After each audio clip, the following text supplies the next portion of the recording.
vérité. J'avais dit la fin, c'est le séjour des morts. Maintenant, c'est les GN, là, c'est le feu éternel. Là où on a écrit la presse, j'ai vu dans des âmes de ceux qui étaient morts, on l'avait jeté dans le feu ardent.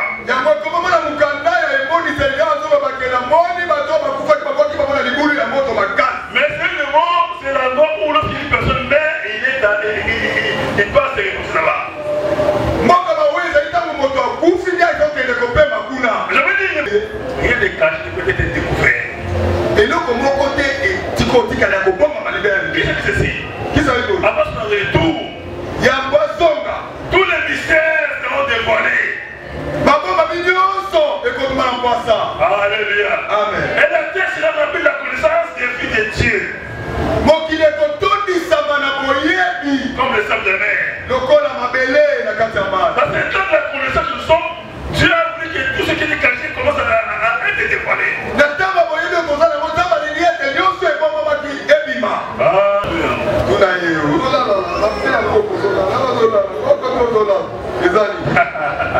Amen. Amen. Alors, il nous a dit ceci. En vérité, si un homme meurt, alléluia. Amen. Bouffé comme mangé par les sorciers. Mais on l'a sacrifié. Voilà. Qu'est-ce qui se passe? On prend son esprit. On le garde quelque part. Et le corps reste là comme un enveloppe. Alléluia. Amen. Maintenant, les jours où on va l'enterrer. La nuit, les sorciers qui l'ont sacrifié viendront. On met la nuit. Pour faire sortir ces corps. Avant les décapitations, lorsque le corps sortira, on va prendre l'esprit, retourner dans les corps. La personne sera ressuscitée pour revenir à la vie. Alléluia.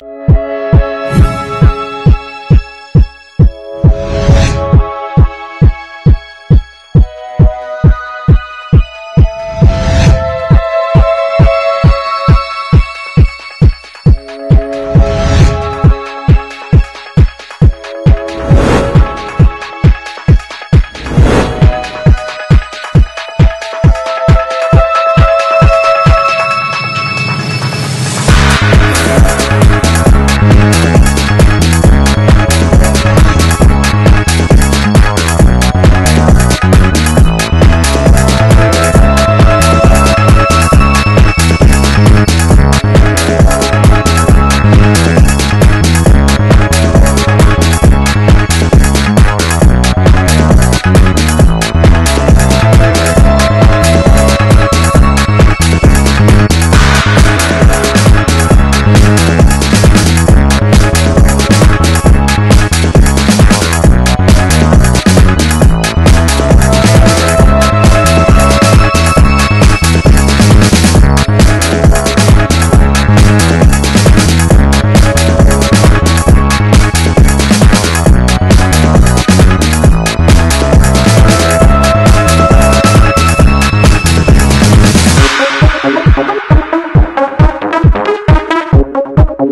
Abraham lui répondit, mon enfant, souviens-toi que tu as reçu des biens pendant ta vie et que Lazare a eu des maux pendant la sienne.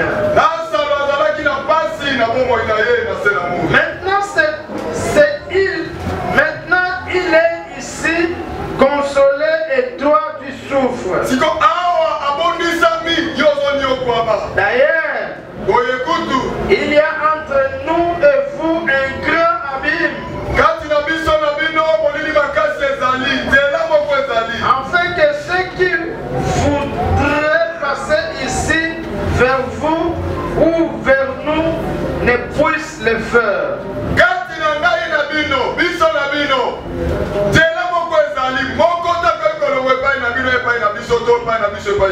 Le riche dit, je te prie donc, Père Abraham, envoyez Lazare dans la maison de mon père, car j'ai 5 frères.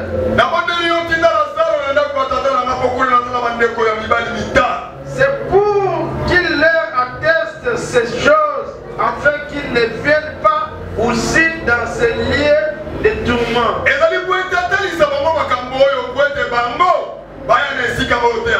Abraham lui répondit, ils ont Moïse et les prophètes qui les écoutent. Et il dit, mon père Abraham, si quelqu'un de mort va vers eux, ils se repentiront. Abraham lui dit, s'ils n'écoutent pas Moïse et les prophètes, ils ne se cesseront pas persuadés quand même quelqu'un c'est mort ressuscitera. Parole du Seigneur. Amen. Amen. Prenez place. Tofandi. C'est un long texte qu'on vient de lire. Parce que les jeudis, j'essaie de parler ça comme ça, sans lire.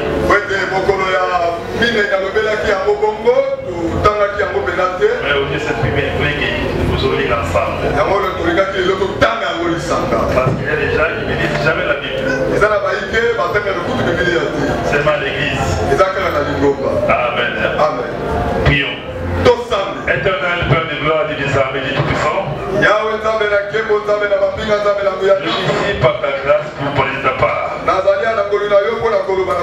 Rien à dire si tu dis un mot.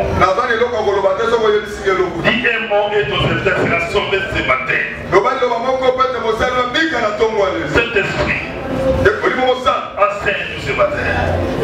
Que ton onction illimitée s'abonde dans nos vies et dans cette église, il faut s'écarter.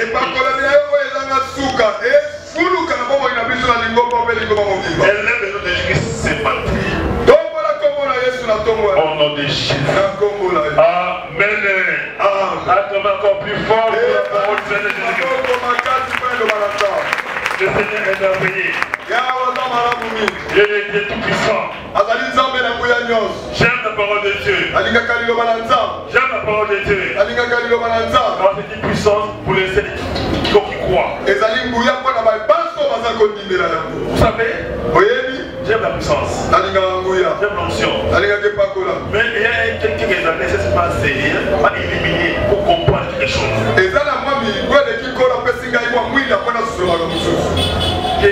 Edgar, si tu veux rencontrer les diables, entre dans le domaine des naturels et des miracles. Et les diables est là. Entre dans le domaine de prophétie, entre dans le domaine des miracles, tu vas rencontrer les diables là. Car les diables aiment les prophéties, aiment les miracles. Vous savez pourquoi? Pour séduire. Pour séduire. Pour séduire les enfants de Dieu. Car il est écrit, les jours c'est les faux Christ et les faux prophètes. Ils feront des prodiges et des miracles incroyables. Si ça sera possible, même les élites seront Qui sont les élus d'abord? Ce sont les gens que Dieu a prédestinés pour les servir. Dans l'Europe, nous avons les fidèles, les élus et les appelés. Dans l'Europe de C, je réponds. Dans l'Europe de C, il y a plusieurs catégories de gens. Alléluia. Amen. Nous avons première catégorie, nous avons les élus. Les élus sont des ministres établis par Dieu. Comme Jérémie disait, après que je sois né, tu m'as bien choisi pour te servir. Alléluia. Amen. Les élus sont les 5 ministères. Ceux qui ont les 5 ministères à eux. Après, il y a des appelés. Les appelés sont les fidèles, les gens qui croient en Jésus-Christ. Les chrétiens. Ce sont les appelés. Après les appelés, il y a un autre qu'on appelle le fidèle. Les fidèles sont les gens qui aiment Dieu aussi. Mais ils n'ont pas de ministère. Il peut être des diacres, il peut être ancien, il peut être choriste.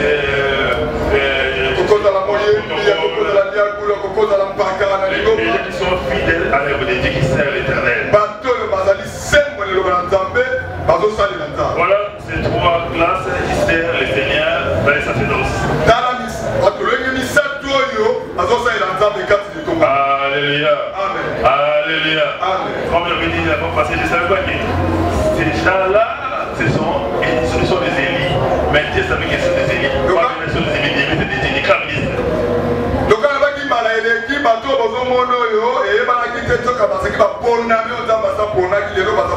Alléluia. Amen. Alléluia. Amen. C'est merveilleux. C'est merveilleux de servir Dieu. Mais les diables, si tu veux les rencontrer, je les prends dans les domaines des citadins. C'est-à-dire qu'il et prophéties. Là, il est à l'aise, il est à l'aise dans ce domaine-là.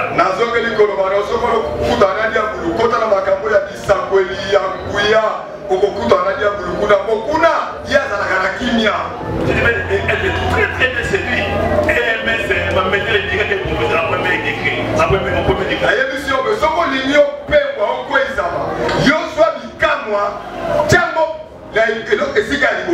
Et là, tu seras réellement séduit. Tu seras candidat à l'enfer. La Bible de quoi? Vous comprenez ça? Vous comprenez bien.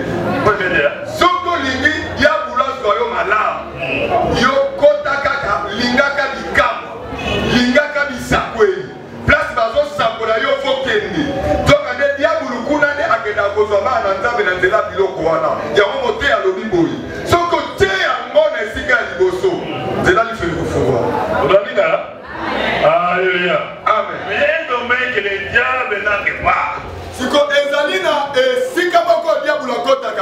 Dans le domaine de la doctrine. Dans le domaine de la sainte doctrine. Dans le domaine de la connaissance. Le diable n'est pas la connaissance. Si je dis qu'ils avaient vécu le diable au désert, c'est pas à cause des miracles, des prophéties, la puissance de l'onction. Non! C'est à cause de la connaissance.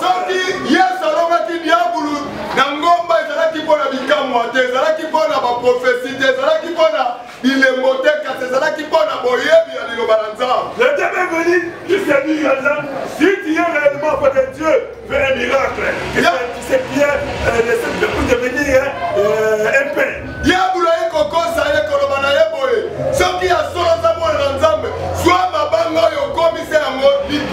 Alléluia. À qui la gloire?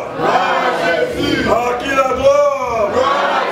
À qui la gloire?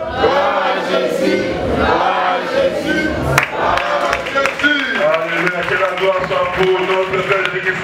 Acclamez plus fort.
Si je suis malade, il devient ma guérison.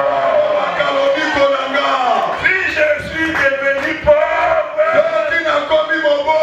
c'est lui qui est ma richesse. Et si je suis l'élimination, c'est Jésus qui est mon élévation. C'est Jésus qui est mon élévation. Oh, j'aime cet homme-là. J'aime cet homme-là. J'aime cet homme-là. J'aime cet homme-là. Nous avons les saluts à son nom.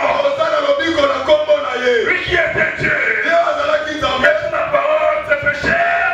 Le véritable Dieu. Pour me sauver. Il m'a dit un mot. Je serai sauvé. Les choses étranges. Lui qui est esprit. Lui qui est la parole. Il s'est fait chair. Il a pris ma place.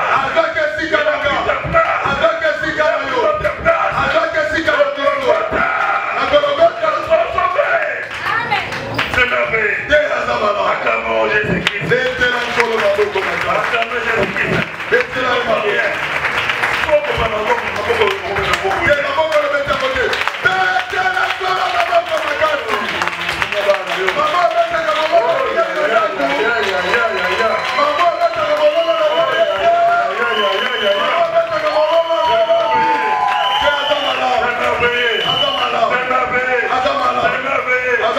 Il y a des dieux de ce monde.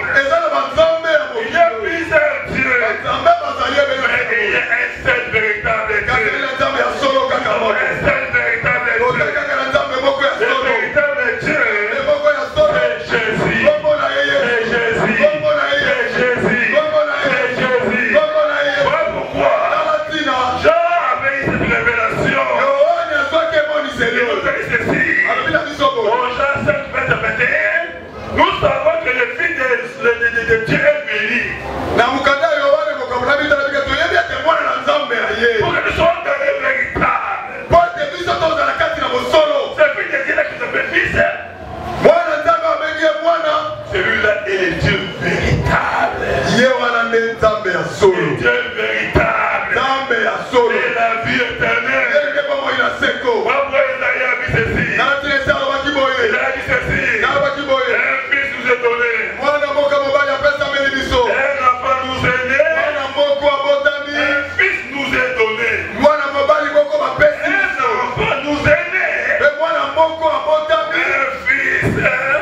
donné. On l'appellera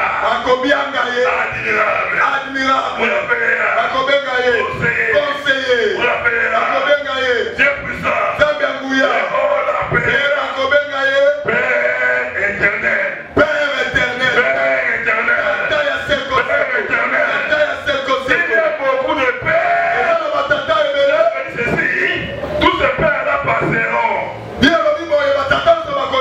Tous ces pères-là passeront. Tous ces pères-là passeront. Mais notre Jésus, il demeurera le Père pour l'éternité. Si tu crois à cela, dis gloire à Jésus. À qui la gloire? À qui la gloire? À qui la gloire?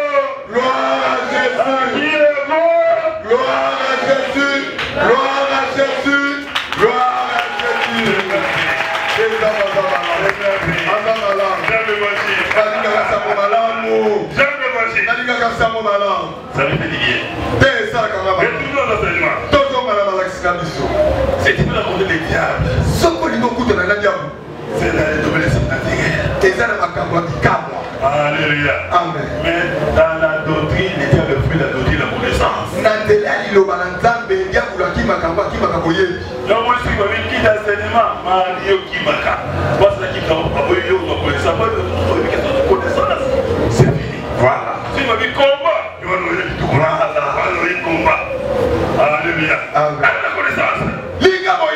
Alléluia. Amen. Si tu montes dans la connaissance, si tu montes dans la connaissance, ça veut dire tu montes aussi dans l'onction. Et les diables commencent commencer à fuir très loin de toi. Alléluia. Amen. Amen. Amen. Vous allez voir. Amen. Vous allez voir. Amen. Vous allez voir. Le Nazalé, oui. Mozambe, Nangaya, Pambola, Yo, Apambola. Vous allez zapper parce que tous les pasteurs, la terre pour qui tombe et à faire. Gloire au Seigneur. Amen. Amen. Notre thème, c'est la paix et l'égalité. Maman, il y a un solo faire les hommes à solo. Alléluia. Amen. Pourquoi on dit d'abord l'IL BC? Total, je suis sur la Moko. On veut dire que je vais mettre 16. Verset 23. Luc 16, 23. Et je commence à parler sans lire. Quelqu'un est prêt? Non, on peut me lire. Dans le séjour de mort. Non, ça on a dit ça. Marc plutôt, Marc 9. Marc chapitre 9. 9. Marc 9. 9, lisez 43. Dans le 43e verset. Lisez seulement, moi je vais vous en parler.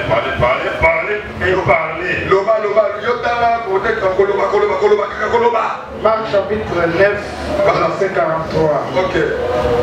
Si ta main est pour toi une occasion de chute, coupe-la, mieux vaut pour toi entrer macho dans la vie. Que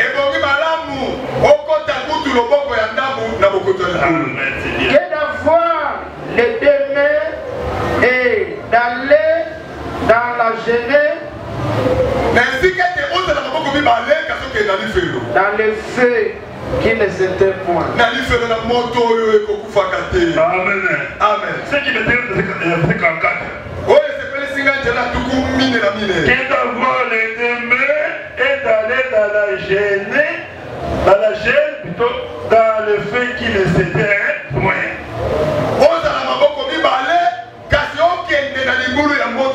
Vous savez ici, qui ça c'est la gêne, c'est ça, dans la gêne, c'est ça, le feu qui ne brûle, qui ne s'était point.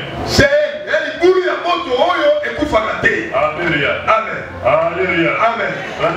Amen. Le gêne, il y a des brûles de Amen. Amen. Alors, j'ai dit, je vais essayer de parler comme ça, parce que quand on est enseignement, vous savez, il y a des prédications, mais pas comprendre. Alléluia. Amen. Parce qu'il y a des prédications, mais ce qui est important, aux essentiels. Amen. Alléluia. Amen. Parce qu'on a fait des enseignements sur la bougie. L'enseignement, alléluia. Amen. Alléluia. Mais il faut retenir. La gêne est différente de l'enfer.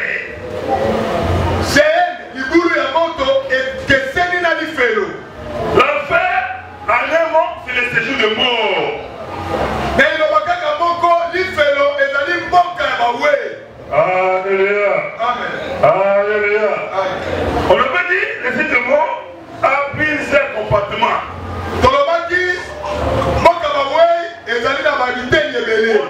L'enfer a plusieurs parties. Amen. Amen. Je vais dire ça pour ajouter ces messieurs, je ne vais pas dire ça. 1 Pierre. Acheter 1 Pierre chapitre 3, verset 18 à 19. 1 Pierre chapitre 3, 18 à 19. Moi, je vais lire ça, même pas après. Alors, je reprends. L'enfer est différent de la gêne. Ce qu'on appelle l'enfer, c'est ce qu'on appelle en un mot, séjour des morts. Alléluia. Vous allez voir. Oh, lui, fais-le. Il y a mon gêne, la gêne. C'est un mot, enfer, est moka. Alléluia. Moka, oh, il y a Bakou. Comme dans Koufi, dans Mambo, comme ça, dans vous en avez. Alléluia. Ça veut dire sur le nom. On a devant vous dire le nom, on a des détails. Et ça, c'est comme vous pouvez. ce qu'on a YouTube, Mathieu Badioko, au moins dimanche soir. C'est un vrai témoignage. À fois qui s'engage. Alléluia. Amen. Alors, le témoin intégré. Et il est revenu à la vie après 3 ans. Alléluia. Et il nous a dit des choses incroyables sur les choses de mort. Alléluia. On va expliquer ce qui s'est passé en réalité. Et tout ça, c'est ici. Non, c'était mort. Sa mort était occasionnée par son cousin qui était ocultiste.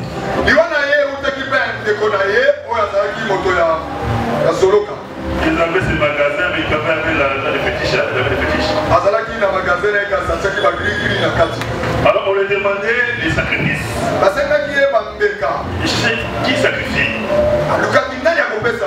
Un jour, ce jeune homme-là, Didier, on l'avait chassé parce qu'il avait bouffé la tête du Minerval. D'accord, de 5 $ comme ça. 5 $. Et la police son cousin, il lui raconta, non, on va chasser, on va 5 $.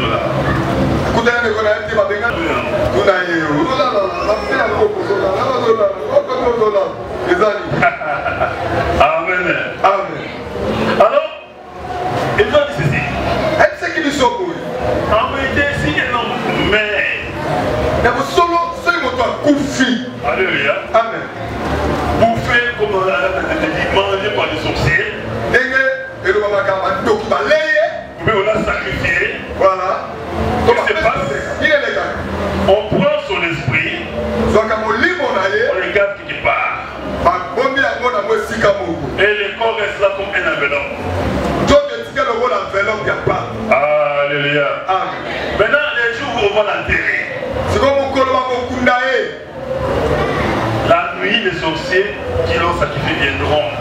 On met la nuit. Pour faire sortir ses corps.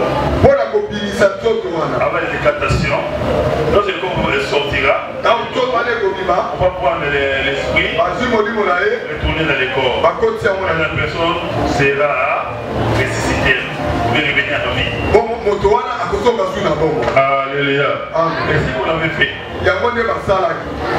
l'autre avait enterré son corps vers un tarif, et ceux sont venus, ils ont fait des sacrifices, les secrets étaient sortis, ce corps était sorti là-bas, on a invoqué, on a pris l'esprit dans son esprit, on le fait entrer dans le corps, et il est revenu à la vie.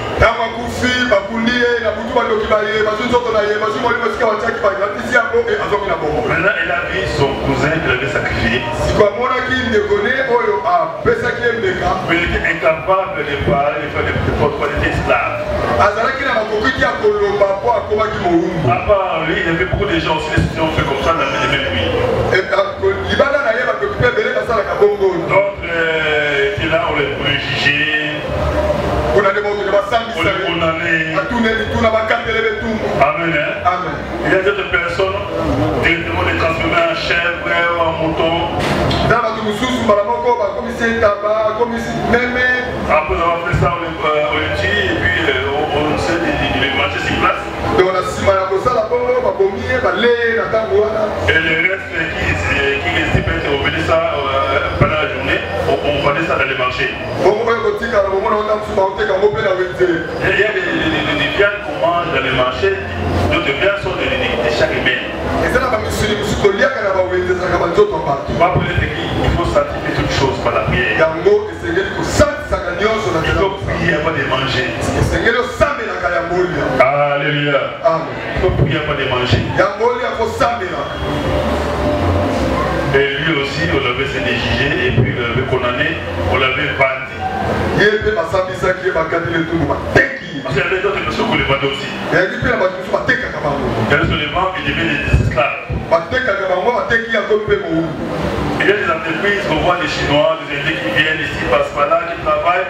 D'autres, des Indiens qui voient des Chinois qui viennent. D'autres sont des revenants,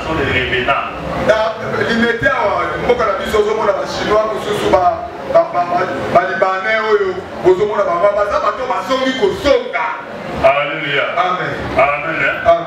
D'autres personnes, tu peux voir du travail dans d'autres entreprises comme ça, sont des revenants. Mais ils sont impuissants et disent que moi je te mens, je dis ceci, là. Parce que c'est vraiment interdit. Ils ne peuvent même pas dire ça.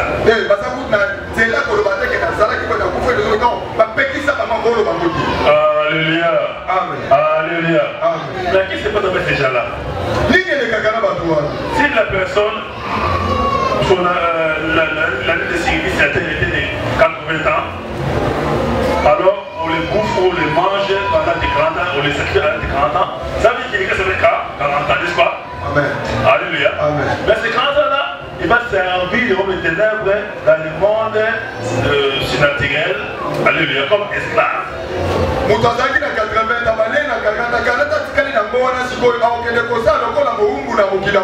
Alléluia. On appelle que Moulini parce que c'est le monde de cette privilégié. Mais en vérité, il reviendra dans ce monde. Alléluia. Même Peggy, alléluia. Mais un avant du prophète, on l'avait était congolais, on l'a pas mettre en Côte d'Ivoire. Alléluia. Ou bien il était congolais, on l'a pas mettre aux États-Unis. Ceux qui étaient aux États-Unis, on l'a pas ici au Congo. C'est comme ça.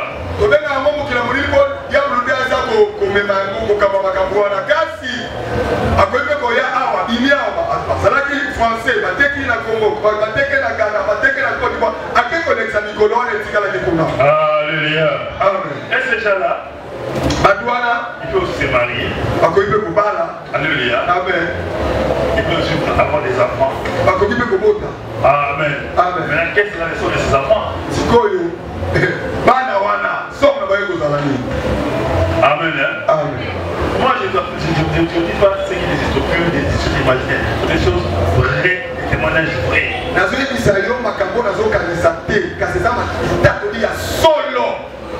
Quand il écrit ceci, rien de caché peut être découvert. Et là, comme mon côté, tu côté qu'elle a un bon moment de qui c'est ceci? Qui ça veut dire? Avant son retour, il y a un boisson. Tous les mystères seront dévoilés. Alléluia. Amen. Et la terre sera remplie de la connaissance des filles de Dieu. Comme le sable de mer. Dans cette temps de la connaissance, nous sommes. Dieu a voulu que tout ce qui est caché commence à être dévoilé. Alléluia. Amen. Alléluia. Amen. À qui la gloire? Gloire à Jésus. À qui la gloire? Gloire à Jésus. À qui la gloire? Gloire à Jésus. Gloire à Jésus. Gloire à Jésus. Il est déjà loué. Et les frères Badiocomati étaient bandits comme ça. Les frères qui s'amènent dans d'autres villages très très loin comme ça.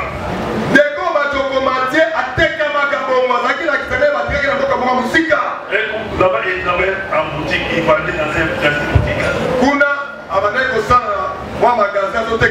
Dans le magasin des personnes qui étaient au Kidis aussi. Dans le magasin, lorsque tu travailles dans l'entreprise, au magasin, pourquoi dès le Kidis, tu ne seras pas payé.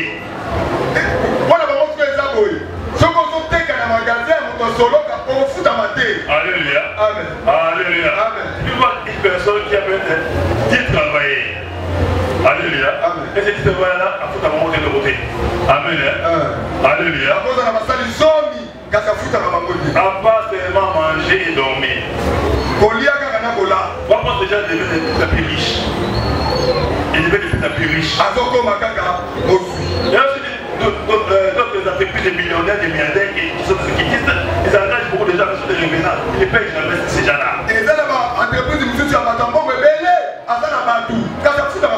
Alléluia. Amen. Parce que ces gens-là, ce sont des revenants.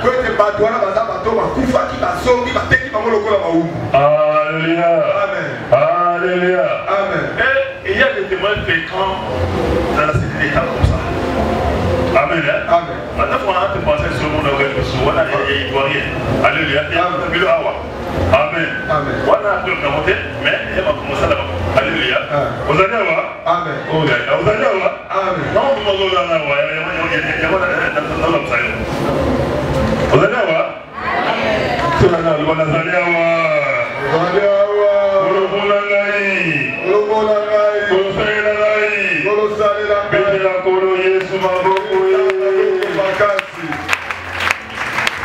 Amen. Amen. Je crois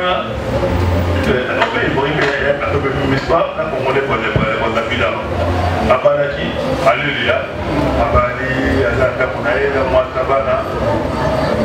Tumu sobandika abwe mwatanae. Ata mwasinae. Ata mwasinae. Amoni la mofu. Ako. C'est photo de tout les billes.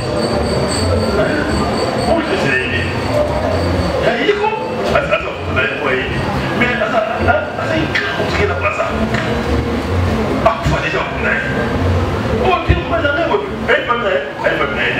Alléluia. Amen. Il n'y a pas de famille à notre côté. Moi, si, frère, sœur, alléluia. Amen. Il y a la salle. Président Kaka, président Olapilelo, Classico, Bédé Classico, non. Alléluia.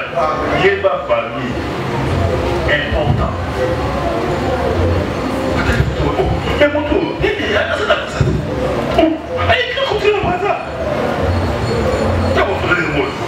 Moi, ça dit non, c'est pas pour y aller, on est dans son problème. Et y aller, absolument y aller, alléluia. Et des pères de Bandemouana, Moudouana, voilà les mois à la sous. Alléluia. Alléluia. Bakari c'est béni. Alléluia. Même si on fait son cas, on a placé dans la bouche pour moi. Pas pour moi. Ce qui va faire, le monde. Alléluia. Alléluia. Amen. Nous devons monter le pétard. La porte qu'on a, papa, il y a un monde qui a mon nez. Mon nez, oh, man. Il y a un monde qui a mon forme, il y a mon nez. Amen. Amen. Mon nom, la famille, nous sommes qui nous bénissent, et pas car nous allons. Mais on a dit que non, à la nuit, les bénins. Alléluia. Donc, il faut à 80 ans. Donc, 40 ans, on a avancé là-bas. Si, quand tu es si, il y a pas solo. Sans façon, tu vois que la série de moi, on y arrive. Alléluia. Là, il y a des souvenirs, mais quoi, il y a d'autres, il y a des chemins de vie. Alléluia.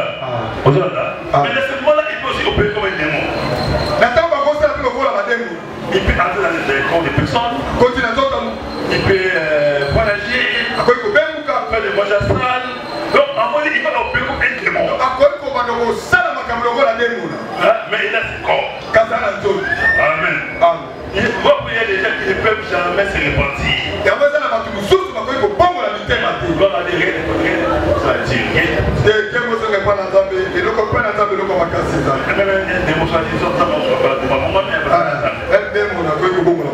Vous allez avoir. Voilà. La fête c'est l'égalité. J'avais dit la fête c'est le séjour des morts. Maintenant c'est les géhennes, là c'est le feu éternel. Là où on a écrit la prise, j'ai vu des âmes de ceux qui étaient morts, on l'avait jeté dans le feu ardent.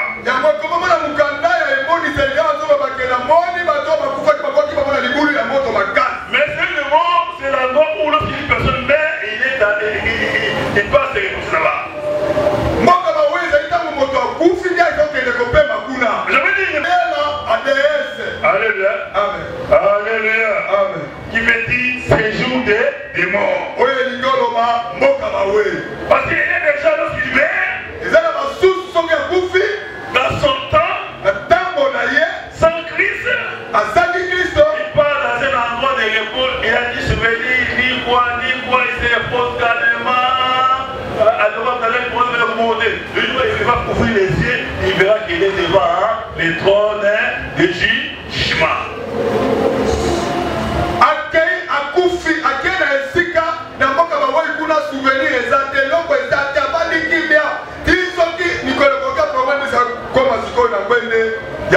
Ecclésiaste 9, 10, 3, 5. Ecclésiaste chapitre 9. On a dit là-bas, il y a ni souvenir, ni conscience. On a souvenir exact, ma base de ça. Et on m'a dit quelque chose. Même si à la ligue, fatigué, à la ligue, à l'autre, il n'était pas sur le tombeau de Tio. C'est ça qui va. Non, on doit aller à la ligue, ou à l'autre, il était mort à la mouki. Qu'est-ce que ça me rappelle? Non, il y a là. Il y a là. Donc, la ligue, on a la couture, on a dit, on l'a dit,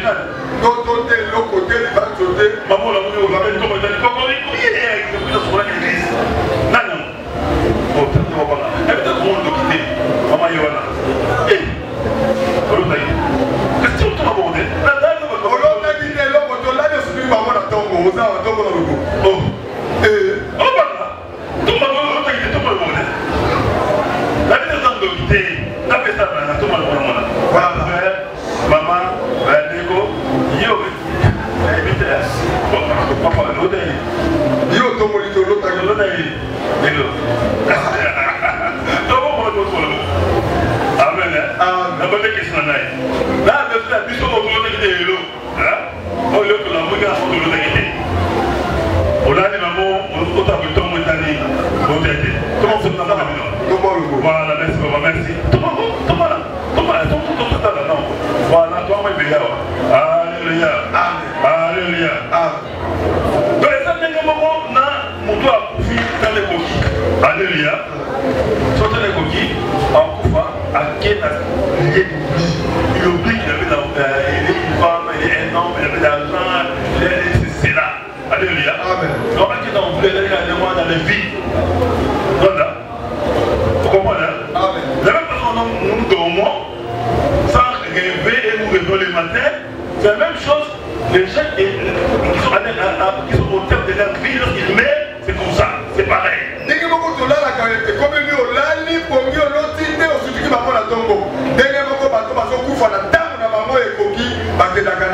Séjour de bon, bon, qui n'y a souvenir exact, à cause tout cas, mon colo, soyez dans le coquille, là.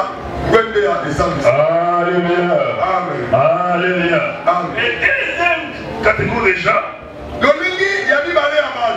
alléluia, sont des gens qu'on les a sacrifiés par les sorciers. L'exemple que je vais te dire de Mathieu Badjoko. Alléluia. Là, il y a des travaux des mots de ténèbres. Il a des travaux pour nos kikistes. Là, il fait des travaux forcés. Là, le mot de ténèbres aussi, on peut l'utiliser aussi comme un démon, comme un envoi pour attaquer dans les îles. On peut l'envoyer ici dans l'église, ici, il peut venir comme un fidèle, mais il n'est pas vraiment fidèle, il est venu pour séduire, passer un gars là, sur les hommes de Dieu, pour les détruire et l'église n'est pas ça.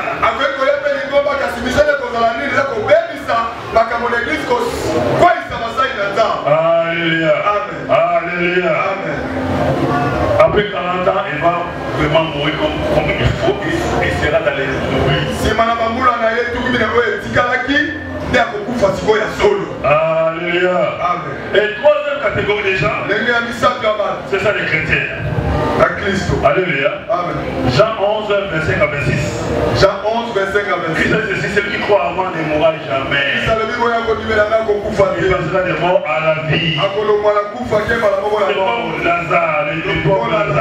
Le pauvre Lazare. Lorsqu'il était mort, l'ange l'a pris. Et l'amena au sein d'Abraham. Dans les lieux de repos. Là on appelle paradis. Alléluia. Là où il y a des âmes qui sont en Christ. Parce que ceux qui ont en Christ ne mourront jamais. Et ils ne passeront jamais au jugement et ils ne mourront jamais. Il faut seulement changer de vie. Alléluia. Alléluia. Mais les gens qui n'ont pas Christ, le monde nous rappelle de tourment. Alléluia. Amen. On va les tourmenter là-bas. Par les démons. Là-bas, c'est le diable qui contrôle. Là-bas, il n'y a pas de pardon. Comme une personne, elle avait témoigné, il était ministre des Bahuites du Congo, mais il était mort. Il a vu son esprit était sorti.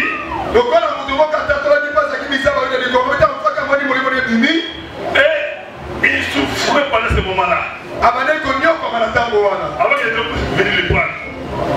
Parce que tous les chalets étaient dans son corps. Là-bas, il n'y a pas de support. On monte son temps là, on était là, on est moins que Alléluia. Ils sont couffis sans Jésus. Alléluia. On va continuer. Attends, on compte mais moi, on peut. Alléluia. Alléluia. Pour ça, ezali. Et moi qui zala, amu kone malewa. Asimbawe, mwana malewa. Ezali. Alléluia. Amen. Apa kone na kufie, na kufie, na kufie, na kufie. Tout le monde, mais c'est pour ça qu'il veut Alléluia. Amen. La Bible son allié, il y a tout le monde pas ça pour contrôler. Alléluia. Amen. Voilà. Amen. Mais pour toi, l'évangile a été prêché pour que tu puisses aller dans ce lieu de tout le monde. Ça vous madame voyez pour le molon ainsi qu'il y a au lieu quoi. Je t'aime.